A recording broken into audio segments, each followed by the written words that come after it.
எதிர்கட்சிகளால் நாட்டில் எல்லாமே ஆளுங்கட்சி தவிர்த்து எதிர்கட்சி தான். நாட்டில் எல்லாமே எதிரி கட்சியாக பார்க்காதீர்கள், எதிர்கட்சியாக பாருங்கள். இந்த எதிர்கட்சி இருக்காங்க. அனைத்து இந்திய அண்ணா திராவிட முன்னேற்ற கழகத்தின் தேர்தல் அறிக்கையில் இந்த வெளியிடுவதில் பெரும் மகிழ்ச்சி அடைகின்றேன். பொன்மனச்சம்மல் புரட்சி தலைவர் மறைவுக்கு பின்னர் இதேவேளும் புரட்சி தலைவி அம்மா அவர்கள் 28 ஆண்டுகள் அனைத்து இந்திய அண்ணா திராவிட முன்னேற்ற கழகத்தை கட்டி காத்து 4 முறை மிகச் சிறப்பான ஆட்சி தந்துள்ளார்கள். அம்மாவின் திடீர் மறைவிற்கு பின்னால் இந்த இயக்கமும் ஆட்சியும் எதிரிலும் துரோகிகளும் அளிக்க முற்பட்ட போது கோடான கோடி தொடருடைய ஆதரவோடு ஆட்சியின் இயக்கத்தை நிலைநிறுத்தி நிலைநிறுத்துவது என்பதையும் தமிழக மக்களுக்கு ஒரு சிறந்த ஆட்சி வழங்கப்பட்டது. கொரோனா பெருந்தொற்று காலத்திலும் அரசிற்கு வருமானமே இல்லாத நிலையிலும் கூட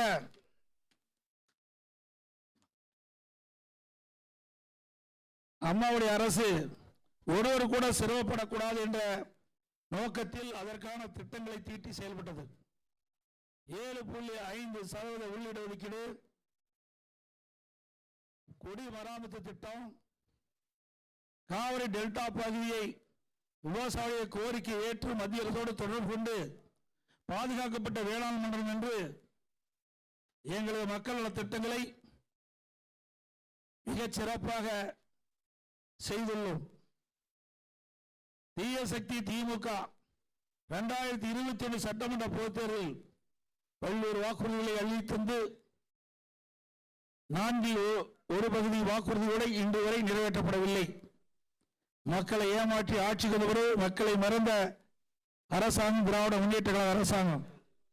விடியா திமுக பொம்மை முதலமைச்சர் ஸ்டாலின் நிர்வாக திறனற்ற 5 ஆண்டுகால ஆட்சியில் தமிழக மக்கள் பெரும் துன்பத்தை அனுபவித்தார்கள். தமிழகத்தில் கொலை, கொள்ளை, சட்ட ஒழுங்கு சீர்கேடு, பெண்களுக்கு எதிரான பாலியல் வன்கொடுமை, போதைப் பொருள் நடமாட்டம், விற்பனை, கடத்தல் என்று அன்றாட நிகழ்வாக தமிழகம் இருந்து கொண்டிருக்கிறது. இன்றைய ஆட்சியில் கமிஷன், கலெக்ஷன், கரப்ஷன் இதுதான் வேகமாக துரிதமாக நடைபெற்றுக் கொண்டிருக்கின்ற காட்சியாக மக்கள் பார்க்கிறார்கள்.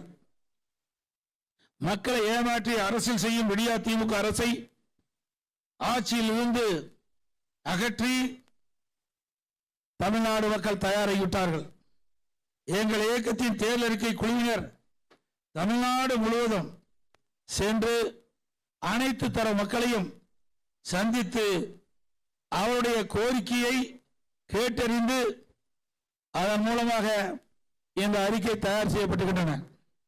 அதன்படி மதச்சார்பின்மை, மனித நேயம், ஏழை எளியோர் மேம்பாடு, சமூக நீதி, சமத்துவம், சிறுபான்மையின் பாதுகாப்பு, வேளாண் மற்றும் அதை சார்ந்த உபதொழில் வளர்ச்சி, தொழில்துறை மற்றும் சிறு குறு தொழில் வளர்ச்சி முக்கியத்துவம், படித்த இளைஞர்களுக்கு அதிக அளவு வேலைவாய்ப்பு உருவாக்குதல்,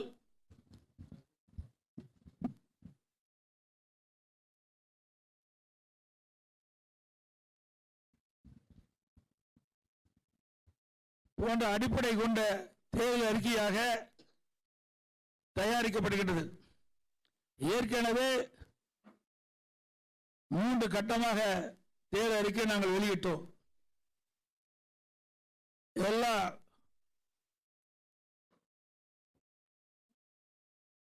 ஏற்கனவே 3 கட்டமாக தேர்தல் வாக்குறுதி அளித்திருக்கின்றோம்.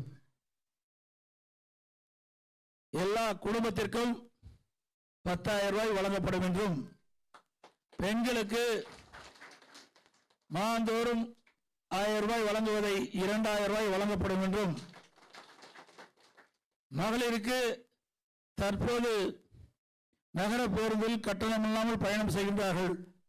இனி அதிமுக ஆட்சிக்கு பிறகு ஆண்களும் கட்டணம் இல்லாமல் நகர பேருந்தில் பயணம் செய்யலாம். வீடு இல்லாத அனைத்து ஏழை குடும்பங்களுக்கும் தரமான வீடு கட்டி தரப்படும். அம்மா 2 சக்கர வாகனம் 5 லட்சம் பேர்களுக்கு வழங்கப்படும். ஒவ்வொரு அம்மா இருசக்கர வாகனம் வாங்குவதற்கு 25,000 ரூபாய் மானியம் வழங்கப்படும்.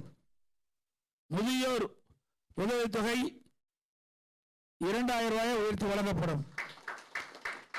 இளைஞர்கள் மாணவர்கள் வங்கியில் வாங்கிய கடன் தள்ளுபடி செய்து கொண்ட நடவடிக்கை எடுக்கப்படும். வாழ்வாதார உதவியாக ஆண்டுக்கு 3 கேஸ் சிலிண்டர் ஒவ்வொரு குடும்பத்திற்கு வழங்கப்படும். தற்போது இல்லத்தரசின் பணிச்சுமையை குறைக்க அரிசி குடும்ப அட்டைதாரருக்கு குளிர்பதனை பெட்டி ஃப்ரிட்ஜ் விலையில்லாமல் வழங்கப்படும். குடும்ப அட்டைதாருக்கு தற்போது வழங்கி வரும் விலையில்லா அரிசியோடு 1 கிலோ பருப்பு 1 லிட்டர் சமையல் எண்ணெய் விலையில்லாமல் அனைத்து குடும்ப அட்டைக்கும் வழங்கப்படும்.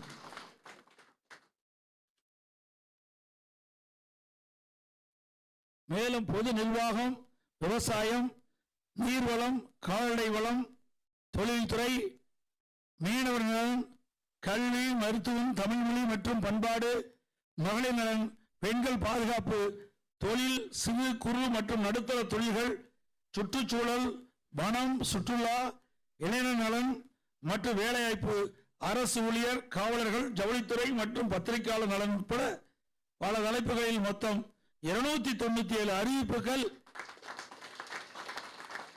இன்றைய தினம் அனைத்து இந்திய அண்ணா திராவிட முன்னேற்ற கழகத்தின் சார்பாக வெளியிடப்படும் என்ற மகிழ்ச்சியான செய்தி இந்த நேரத்தில் தெரிவித்துக் கொள்கிறேன்.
தலைமை கழகத்தால்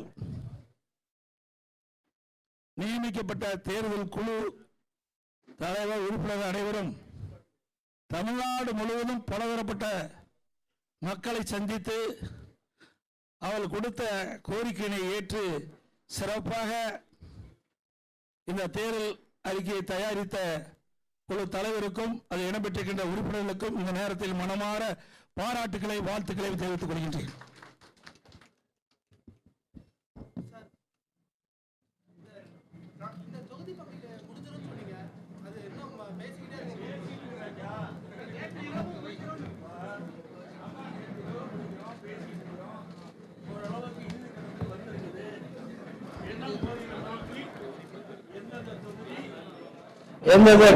எங்களுடைய கூட்டணியில் அங்கம் வைக்கின்ற கட்சிகளுக்கு ஏற்கனவே எந்தெந்த தொகுதி என்று நிர்ணயிக்கப்பட்டு அறிவிக்கப்பட்டுவிட்டது.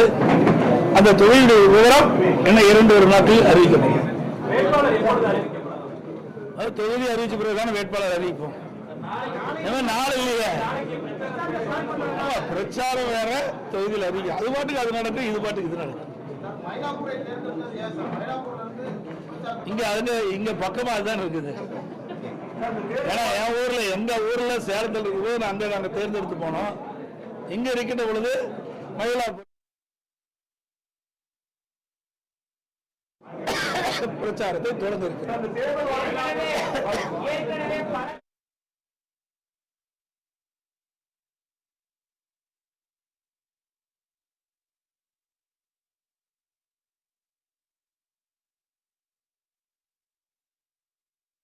இல்ல நிதி ஆதாரத்தை எப்படி பெருக்குன்னு கேளுங்க. நிதி ஆதாரத்தை சரியான முறையில் பெருக்கும்.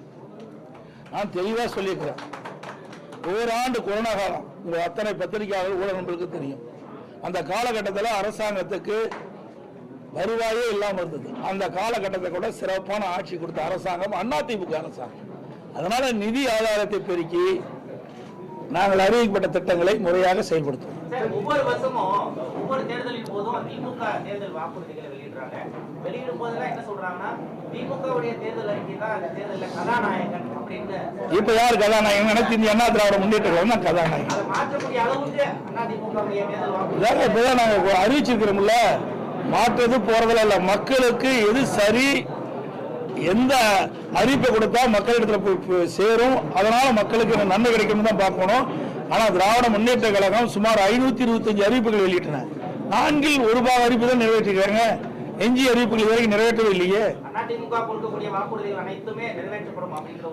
அப்படி ஏற்கனவே சொல்லியிருக்கிறோம். எங்களுடைய தலைவர்கள் ஏற்கனவே நிறைவேற்றிருக்கின்றார்கள். அந்த வழியிலே வந்த அம்மாவுடைய அரசும் அறிவிக்கப்படுகின்ற அறிவிப்புகள் முழுமையாக நிறைவேற்றுவதற்கு உரிய நடவடிக்கை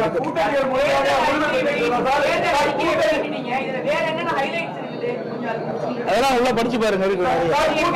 297 அறிவிப்புகள் கொடுக்குறோம். படிச்சு பார்த்துட்டு நீ கேட்க மாட்டேன்.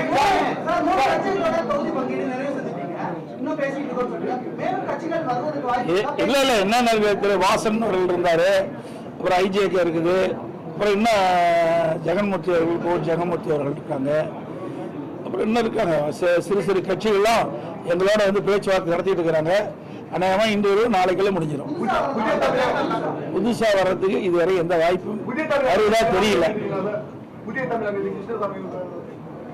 இல்ல இதுவரைக்கும் பேச்சுவார்த்தை நடத்தணும். ஆனா பேச்சுவார்த்தை இறுதி பெறவில்லை. அப்படி ஒண்ணும் கிடையாது. ஒவ்வொருத்தருக்கும் ஒரு அடிப்படை இருக்கின்றது.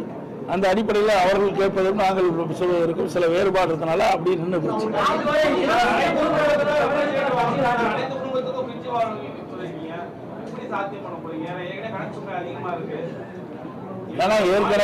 நான் ஏற்கனவே தெளிவாக சொல்லிவிட்டேன். அனைத்து இந்திய அண்ணா திராவிட முன்னேற்ற கழக அரசு ஆட்சி செய்த பொழுது கொரோனா காலம் ஓராண்டு அரசுக்கு வருவாய் இல்லாமல் இருந்தது. அந்த காலகட்டத்தில் கூட ஒரு சிறப்பான ஆட்சி கொடுத்த அரசாங்கம் அதிமுக அரசு. வருவாய் இல்லாத போது ஒரு சிறப்பான ஆட்சி கொடுத்தோம். வருவாய் இருக்கின்ற போது இந்த திட்டங்களை எல்லாம் முழுமையாக நிறைவேற்றி தருவோம்.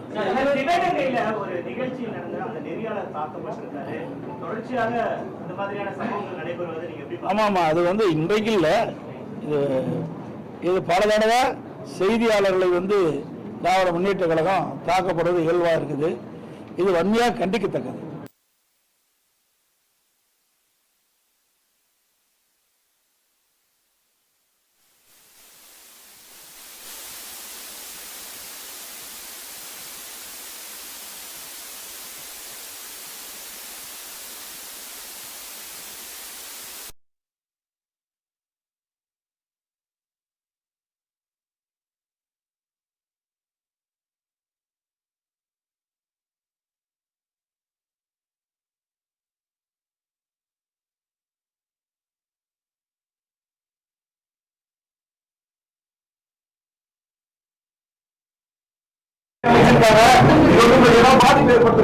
எந்த பாதிப்பு ஏற்படுத்த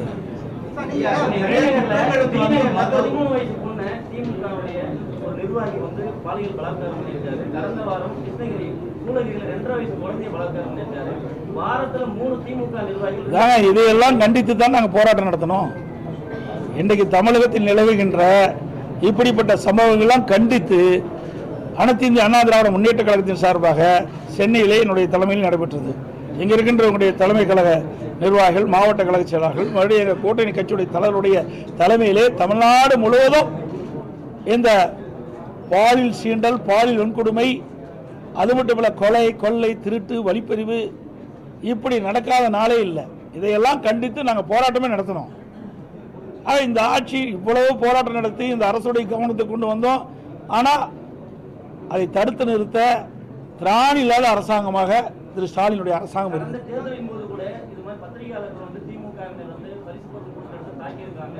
இப்ப தேர்தல் வந்து அறிவிச்ச உடனே இந்த மாதிரி தாக்குதல் நடத்திருக்காங்க. இந்த மாதிரி தொடர்ந்து திமுக அத்துமீறல் நடக்கிறாங்க. நீங்க என்ன சொல்லுங்க? அதான் ஏற்கனவே நான் சொன்னேனே, இதுக்கெல்லாம் அடிப்படை நீங்க தான். யாரும் தவறாக நினைக்கக்கூடாது. நீங்க வந்து அவர்களை பெரிய எப்படி என்னன்னு சொல்றேன்னா, ஒண்ணுமே இல்லாதவங்கள பெருசு பண்ணி காட்டுறீங்க. அவர்கள் அது வந்து பெரிய ஆயுதமாக பயன்படுத்துறாங்க.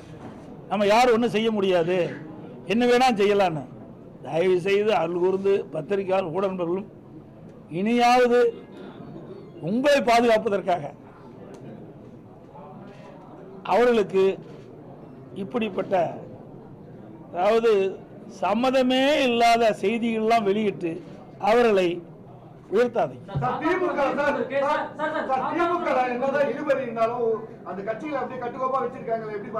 எங்க கட்டுக்கோப்பா இருக்குது? 25 நாளா பத்திரிகையில டெய்லி அதால ஓடிட்டு இருக்குது.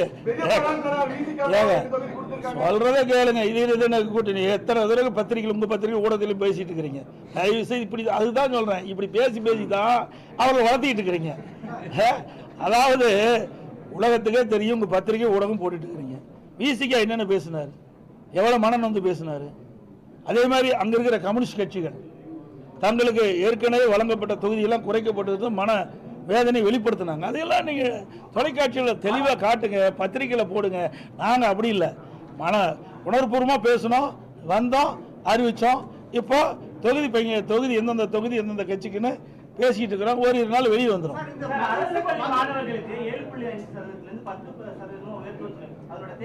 அதாவது இது பெரிய வரவேற்பு கிடைச்சிருக்குது மக்களிடத்துல.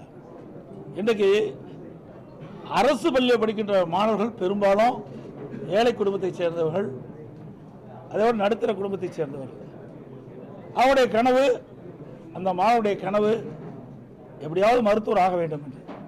அந்த அடிப்படையில் தான் இப்பொழுது இதுவரை சுமார் 3000க்கு மேற்பட்ட மாணவர்கள் இந்த 7.5% உள் இடஒதுக்கீட்டில் இடம் கிடைச்சி இன்றைக்கு மருத்துவக் கல்வி கிடைச்சிருக்குது.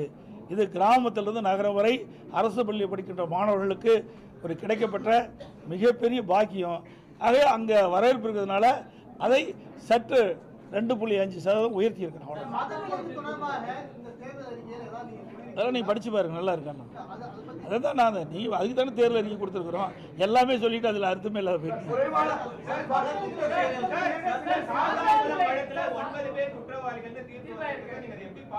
சார், நாங்கள் எங்களை பொறுத்த வரைக்கும், அதாவது அனைத்து இந்திய அண்ணா திராவிட முன்னேற்ற கழகத்தை பொறுத்த வரைக்கும் சட்டத்தின் ஆட்சி நடைபெற்றது.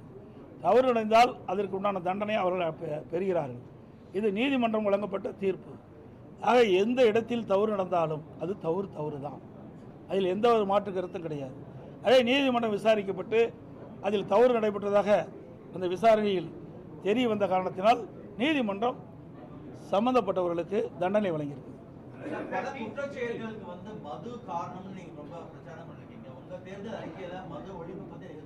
மது அதான் நான் ஏற்கனவே சொல்றேன். அதிமுக கடந்த காலத்தில் வரைக்கும் அந்த மது கடைகளை படிப்படியாக குறைக்க நாங்கள் இந்த தேர்தல் அறிக்கையில் கூட இருக்குது. நாங்கள் சொல்லிட்டு இருக்கிறோம், படிப்படியாக தான் குறைக்க முடியும்.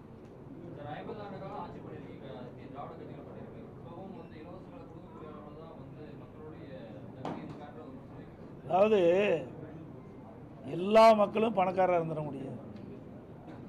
மக்களுக்கு சேவை செய்த ஒரு அரசாங்கத்தினுடைய கடமை. அதுக்காக தான் அரசாங்கத்தை மக்கள் தேர்ந்தெடுக்கிறாங்க. இருக்கின்ற சூழ்நிலையை கருத்தில் கொண்டு அவர்களுக்கு ஒரு நல்ல மகிழ்ச்சியான ஒரு வாழ்க்கை கொடுப்பதான ஒரு நல்ல அரசியலுடைய கடமை. அந்த அடிப்படையில் தான் நாங்கள் இந்த அறிவிப்பெல்லாம் கொடுத்துருக்கிறோம்.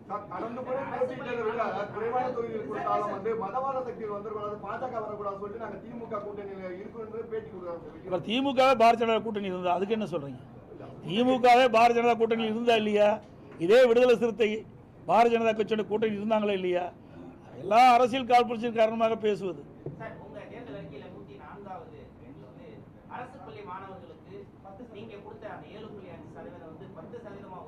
அதானே இப்போ தான் சொன்னேன் சார், அதுதானே இப்போ தானே அதுக்கு நான் பதில் கொடுத்தேன். நீங்கள் சரியாக கவனிக்கல நினைக்கிறேன். ஏற்கனவே கிராமத்திலிருந்து நகரம் வரை அரசு பள்ளியில் படிக்கின்ற மாணவர்கள் பெரும்பாலும் ஏழை மாணவர்கள், ரெண்டாவது நடுத்தர குடும்பத்தைச் சேர்ந்தவர்கள். அந்த மாணவருடைய கனவு மருத்துவராக வேண்டும் என்று, அந்த கனவை நனவாக வேண்டும் என்ற அடிப்படையில் தான் 7.5% உள்ளீடு ஒதுக்கீடை கொண்டு வந்து நடைமுறைப்படுத்தப்பட்டு இன்றைய தினம் சுமார் 3000 பேர் மருத்துவக் கல்வி கிடைச்சிருக்குது. இன்றைக்கு அந்த மக்களிடத்திலும் மாணவரிடத்திலும் மிகப்பெரிய வரவேற்பு காரணத்தில் இன்றைக்கு 2.5% உயர்த்தப்பட்டிருக்கு. மற்ற படிப்பு ஏற்கனவே அறிவிச்சிட்டாங்கல்ல. முக்கியமாக மருத்துவ படிப்பு, மற்ற படிப்புல இருக்குது இல்லை, அப்போ அறிவிச்சிருக்காங்க.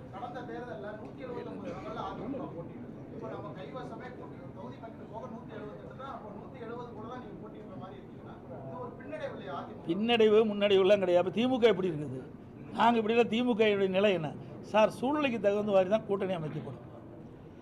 இது அதிகம் போட்டிடுறது கம்மி போட்டிடுறதெல்லாம் கிடையாது. இன்றைக்கு திமுக தலைமையில் ஒரு கூட்டணி அமைச்சிருக்காங்க. எத்தனை கட்சி இருக்குது?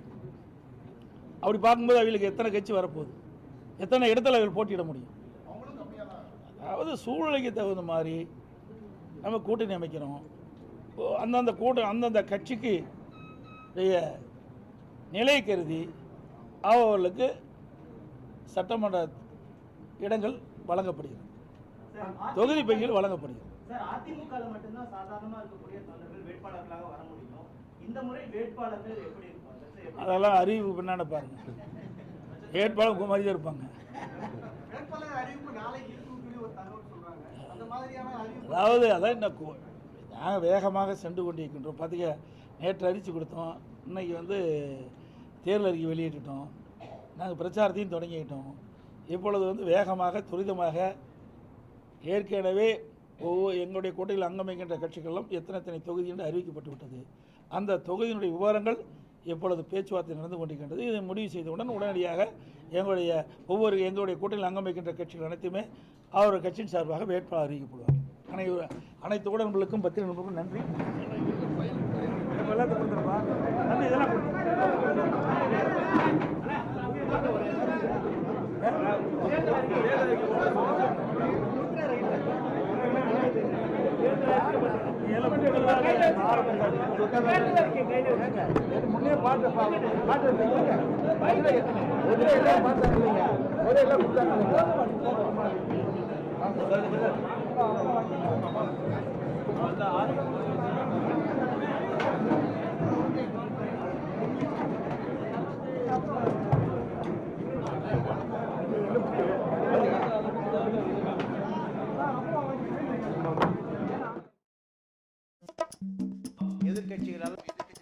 நாட்டில் எல்லாமே ஆளுங்கட்சி தவிர்த்து எதிர்கட்சி தான். நாட்டில் எல்லாமே எதிர்கட்சி. எதிரி கட்சியாக பார்க்காதீர்கள், எதிர்கட்சியாக பாருங்கள். இந்த எதிர்கட்சி இருக்காங்க.